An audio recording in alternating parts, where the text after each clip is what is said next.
want you to know that I'm all yours. You and me, we're the same force.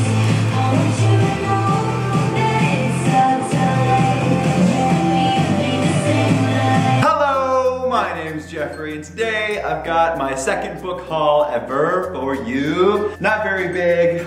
As you know, I'm not a big reader. Last time I think I only got like 4 or 5 books, and that took me like 4 months to get through, so it'll probably take me another 4 months to get through these, but here we go! First one, Throne of Glass by Sarah J. Maas. I talked about this in my last video. I have started it. Yeah, everybody knows everything about this already. There's no need to explain. I just have it now.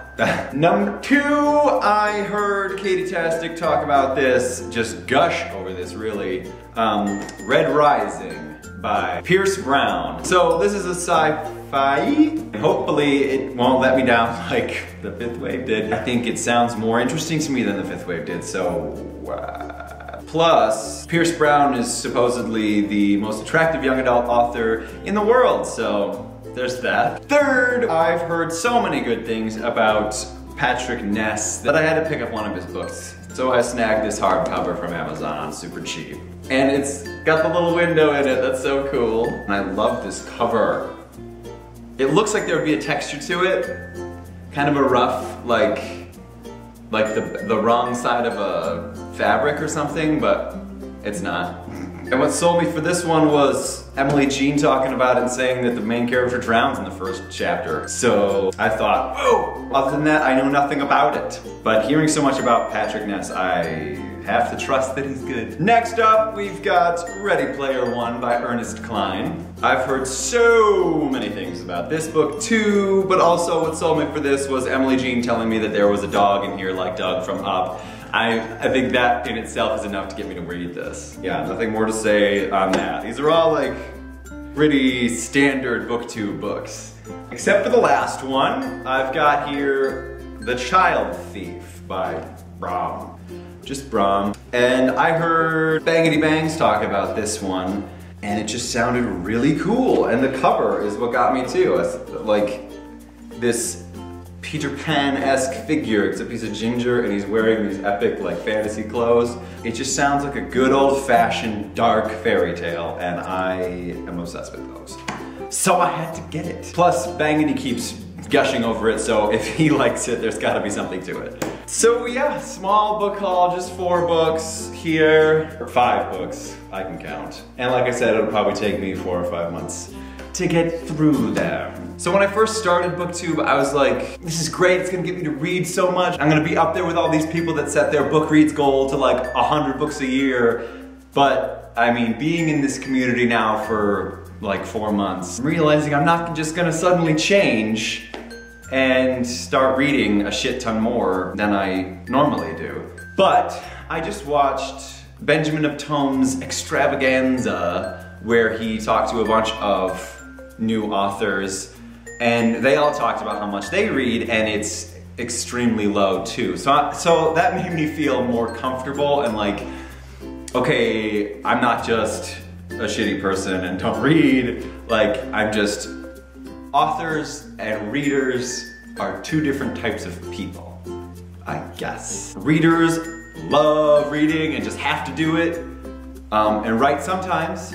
Writers or authors, their MO is writing, and if I couldn't write, I would just sink into this horrible depression and probably die. But reading, I can go without, like, obviously. So I think, I don't know, it's a balance. I mean, I obviously don't read as much as most writers, but whatever. I'm super busy right now, leave me alone. Speaking of busy, I am actually going to New York tomorrow to speak with my publicist and trying to get a marketing campaign underway and show her, you know, everything I've been working on, and she's gonna tell me exactly what we have to do, and we're just gonna get this shit on a deadline, and we're gonna get it going, give it life. But then immediately after that, I'm leaving from New York with some friends of mine to go to Iceland and Stockholm. Last year I went on a vacation to Ireland and it was with the same group and it was just the best vacation I've ever been on because I had never been on a vacation with anyone other than family. So parents and little kids, and it's just like, oh, this is kind of fun, but not that relaxing because this is 3 different generations blending here and we have not that much in common. It's fun because it's family, but you know, family. So last year I went for the first time on this vacation with people that were my age and we all wanted to do the same things. So anyway, we're doing it again. And this time I'm taking along my little lore book here. I have to write a story this time. In my first book, Progeny of Gods, coming soon, there's a lot of lore. That's one of the things that makes my book unique is that the book is both sci-fi and fantasies, in that the world was once this high fantasy place, you know, with swords and kings and all of that. But it has since developed into a modern futuristic society, sci-fi-y element coming in. So we get all that lore in the process and a very unique setting. But to give all that lore and that backstory gravity, I have to write stories to fill it, which I don't mind doing. I freaking love doing that. You know, it's like making my own little Silmarillion. So in the first book, there's a few that I talk about and some that I've written. They're not in the book, they're just, you know, I just know about them. The second book needs some new lore, and I have this amazing story idea. Fairy tale / lore / whatever. That I need to write, and I'm going to write it whilst in a very similar setting that the story takes place in the ice and the cold and the frozen north. So yeah. Also, if you'd like to see just how busy I am, follow me on Instagram because the past few days I've been creating the map that will go in the front of my book, and it's beautiful, guys. I mean, I don't want to toot my own horn, but I can because, you know what? I didn't know I could do that.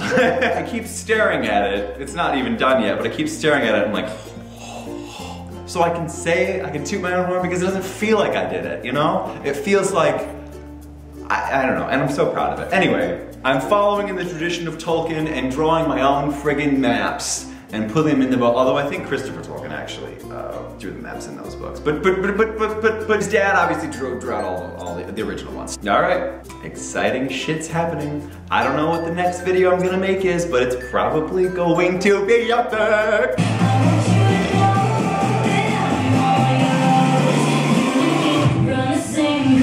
See you soon.